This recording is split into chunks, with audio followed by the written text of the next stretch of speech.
Jadi inilah video terakhir saya untuk raya tahun 2022. Jadi saya ada 3 kategori di bawah 1500, di bawah 1400 dan juga di bawah 1300. Kita akan mula yang paling murah dulu di bawah 1300.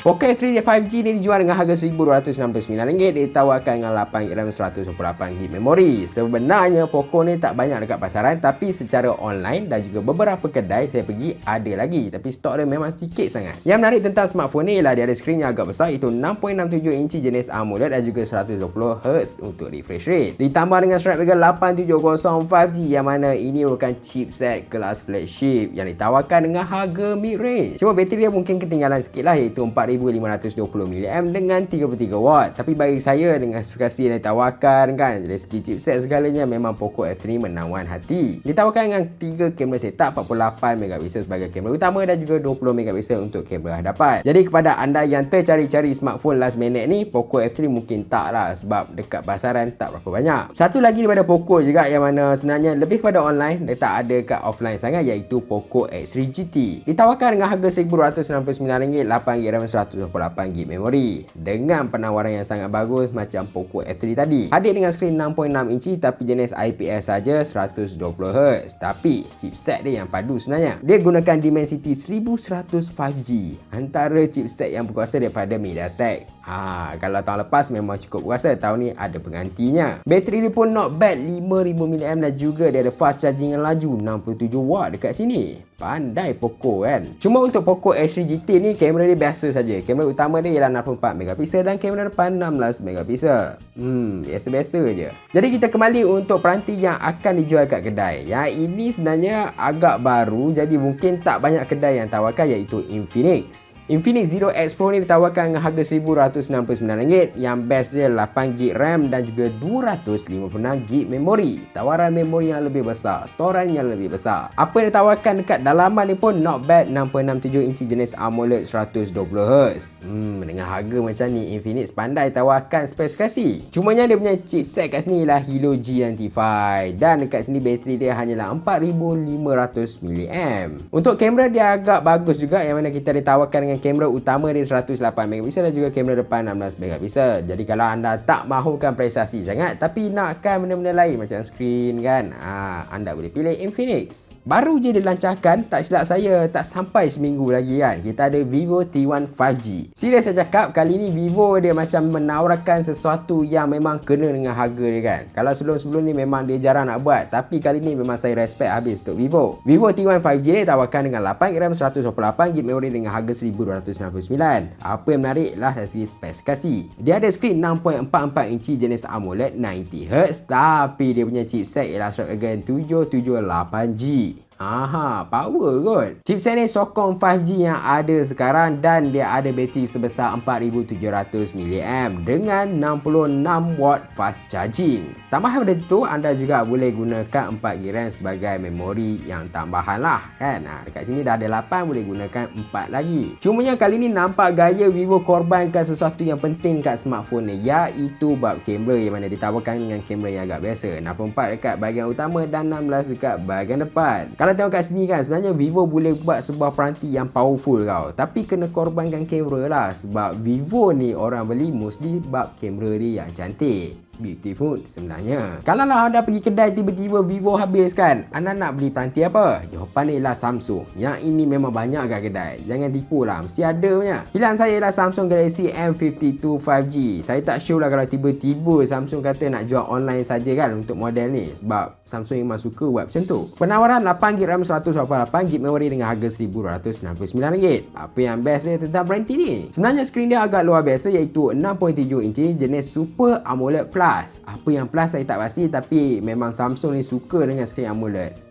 Dia pengeluar AMOLED kan. Dan yang menarik juga, chipset dia powerful, iaitu Snapdragon 778 5G macam Vivo tadi. Tetapi Samsung ni memang ada satu hal dia lah. Cuma Samsung ni memang akan ada satu masalah dia yang mana memang kita tak berapa suka, iaitu fast charging dia. Dekat sini tawarkan bateri yang besar 5000mAh tapi fast charging 25W saja. Kalah dengan brand-brand lain kalau bab fast charging Samsung ni. Untuk kamera pun nampak gaya not bad sebenarnya tau. Kamera utama 64 yang mana anda mungkin nampak biasa, tapi kamera depan dia 32MP. Yang anda suka selfie ataupun wifi kan, yes, ini ialah satu benda yang baik. Seterusnya, peranti yang dah lama nak buat comeback, brand yang lama nak buat comeback, iaitu Honor X9 5G. Dia tawarkan dengan harga RM1,299. Saya pernah buat review, anda boleh tonton dekat channel saya. Menariknya tentang peranti ni, dia punya skrin tu sangat-sangat luas kat sini dengan bezel yang senipis kad kredit ke kad debit ke, nipis macam tu je. Tambahan refresh rate dia ialah 120Hz. Dia gunakan chipset Snapdragon 695 jenis 5G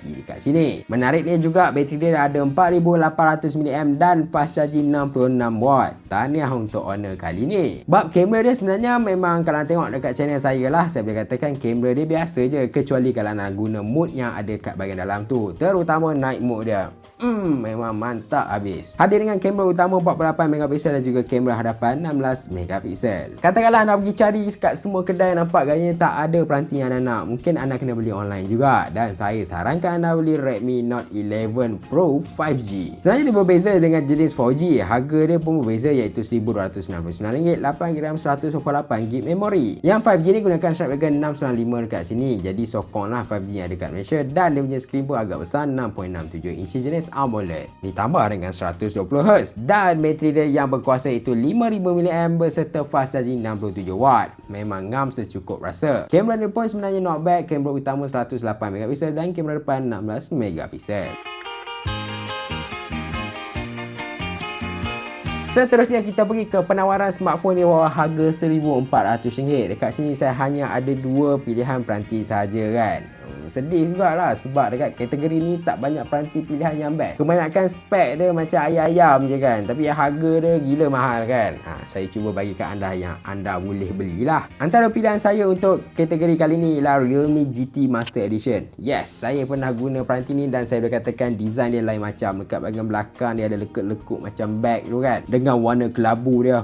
Mantap habis. Cuma dekat kedai mungkin tak banyak jual lah, tapi ada juga saya perasan, ada je. Harga dia dah RM1,399. Ditawarkan dengan 8GB RAM, 128GB memori. Spesifikasi dia memang best. Antara yang anda boleh dapat ialah skrin bersaiz 6.43 inci jenis Super AMOLED 120Hz dan juga Snapdragon 778 5G.